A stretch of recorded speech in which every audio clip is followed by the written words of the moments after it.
अवधि नाच गीत सुनाने जा रहे हैं। कहाँ गाना बजा? तो गाना बंद करा। कहाँ बजेगा? कहाँ गाना बजाए? एकदम सीधा बजाए थे। 16 बजे आइए आप सबके बीच बहुत प्यारा सा अवधि नाच गीत।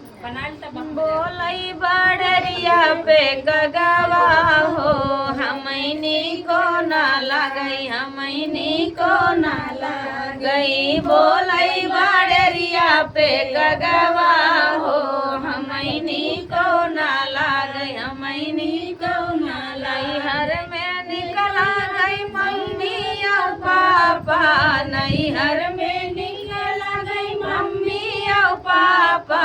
ससुरे में झगड़ई ससुइया हो, हमनी को ना लाग, हमनी को ना लाग।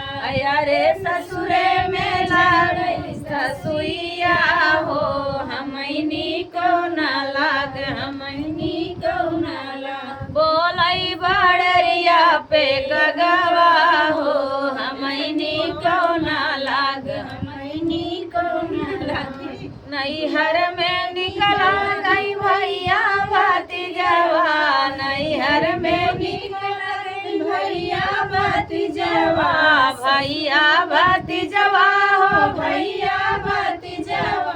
ससुरे में लड़ई लहुरा देवरवा हो, हमनी को ना लाग, हमनी को ना लाग। अरे ससुरे में लड़ई लहुरा देवरवा हो, हमनी को ना लाग, हमनी को ना लाग। बोलई बड़रिया पे गगवा हो, हमनी को ना लाग, हमनी को ना लाग। नैहर में निकला गई बहिन भौजैया, नैहर में निकला गई बहिन भौजैया।